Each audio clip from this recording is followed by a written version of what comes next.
have your attention. Our guest speaker today is Bill, and Bill's from Charlotte. And Bill's got a wonderful education, but that ain't what we brought Bill up here to tell us about. What we brought Bill up here to tell us about is why early childhood is important. Let me tell you a little story. I don't know how she did it, but Cindy Tuttle talked me into going with a group of them to Rockingham County about a year and a half ago to learn about early child development. And I thought we was going over there to learn. This man's story is so compelling from a businessman perspective. It made me mad. It made me aggravated at what we've done in our school system.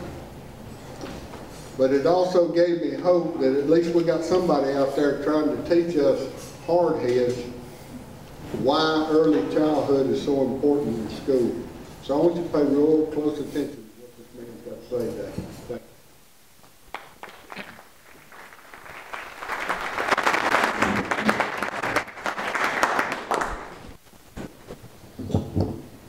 Gary, thanks very much. I know it's traditional for the guy in my spot to start off by saying, I'm glad to be here. And I'm not going to deviate for that. I am glad to be here. But I say that not because it's a thing to say, but because it's been my experience traveling across the country that whenever you have the opportunity to meet with folks who are interested in education in general and economic development, you're talking to some of the most literate, best-read people a region has to offer. So from that standpoint, I would bet that most people in the room have read this book, or parts of it. Big chapter on Stokes, Snow Creek, Walnut Cove, they're all in there. As well-read citizens of Stokes County, hopefully,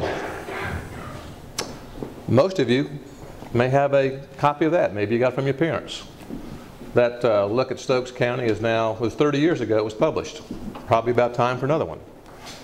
And certainly, as well-read, literate citizens of Stokes County, everybody in the room is familiar with this classic piece of American literature, in which author John Agee explores the wonderful world of oxymorons. Those phrases, the first part of which directly contradict the second. And after having reviewed all of those in use today, he identifies the top 10, and they are as follows.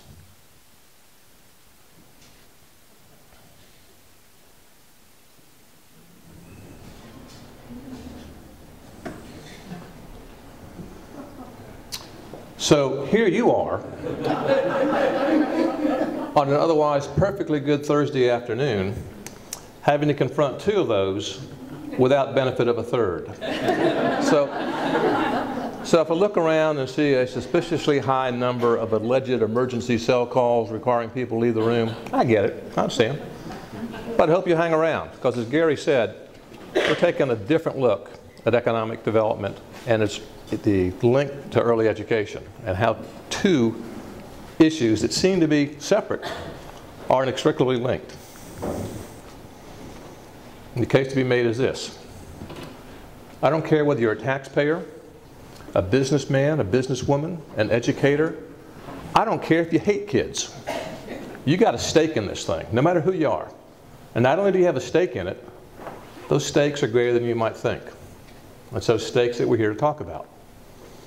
Now, particularly in today's economy, a very legitimate question is, with everything of immediacy, all the challenges we have, why do we bring this clown up here from Charlotte to talk about early education? And the answer, in part, has to do with what's happening in the real world.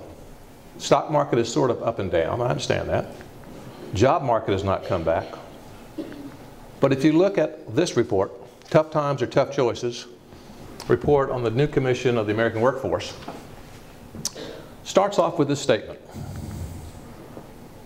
Can you read that in the back of the room? I hate to read slides. Okay back there? Okay. For most of last century, for most of its history, Americans have been the best educated people in the world. The second sentence of that report is this: ain't true no mo.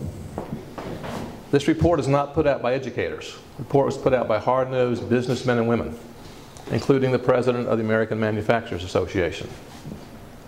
The report goes on to spell out 16 different reforms we need to make. And chronologically, it starts off here. You know, while quality early education, the word quality is a critical part of this. Well, quality early education is one of the best places to invest, one of the highest rates of return.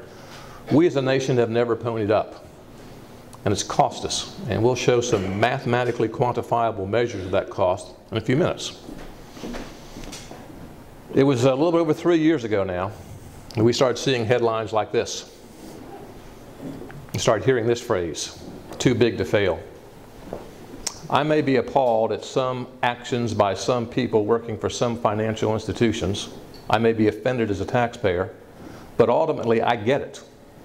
Those institutions, by and large, are too big to fail. What I don't understand is our inability as an American people to grasp the flip side of that.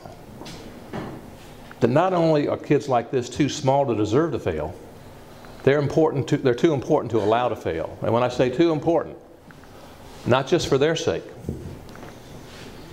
but for the sake of Stokes County, for the sake of North Carolina, for the sake of the United States,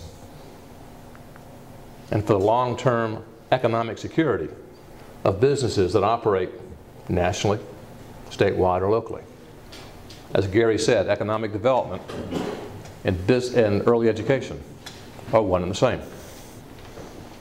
You've got to invest in your knowledge infrastructure. Most of my time is spent with corporations, traveling around the country looking for the right place to put new or expand facilities.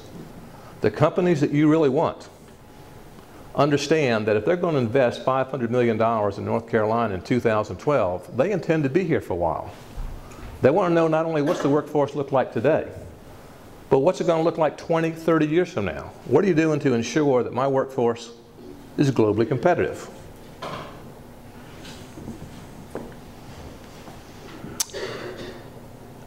Who here has anybody here have a new kid, new child, new son or daughter? New grandson or daughter? Yes, ma'am, what do you have? New grandson? What's his name? Conrad. Conrad. How old's Conrad? He's just turned 2. Okay, good for him. And which part of the county does he live in? He lives in Rockingham County. Oh, okay. Okay. How did you allow that to happen? But in any case, his name again, Connor? Conrad. Conrad, thank you, ma'am. Think for a minute how different Conrad's challenges are than yours were. Conrad's world is going to be different than anything in anybody's room has ever faced. It's going to be more competitive, more challenging. Look at it this way. When I grew up in Aiken, South Carolina, my competition for future jobs was the Carolinas, the East Coast, a little bit beyond. Conrad's competition is growing up on at least 4 or 5 other continents. A two-year-old grandson of hers, there are 2-year-old kids all over the world now having access to information and resources that they didn't used to have. The ratio of quality jobs versus the number of people chasing them is going to be a lot worse for her grandson than it was for me. You'll see where Conrad's competition is coming from, among other places. Look here and here, and know this. If you take the smartest 28% of kids in India, or the smartest 25% of kids in China, that's more smart kids than the United States has kids. Think of that for a minute. Which means if you drive back home today and along the way you see a bumper sticker looking something like that, feel good for that family, but know that those other countries have more honor students than we have students. We are outnumbered. Now, if we are being outthought or outeducated, we're in a world of hurt. Back in the old days, the time when most of us grew up, it was us versus the Ruskies. Today, it's us versus the world. And the world has pieces in play, and the game is a lot more challenging. We need to stop thinking that America in 2012 is America in 1992, and the world has not changed. It has. And most of those changes work against us. And in some cases, we've been our own worst enemy. That's Conrad's future. And if you're a business person in Stokes County, I don't care where you are, how small you are, you're competing on a global basis. That's why I love, this is the, I pulled this from the Stokes County School System site. It's their mission. All students graduate as lifelong learners who are future ready and globally competitive. I've never seen that phrase quite that way before in the school system, and I love that. And the point I want to make today is education is not K through 12. Education begins at the time of birth, some people would say beforehand. And what goes on in those first months of conception through age 5 substantially determines the educational trajectory of those kids going forward, how ready they are to hit the school system.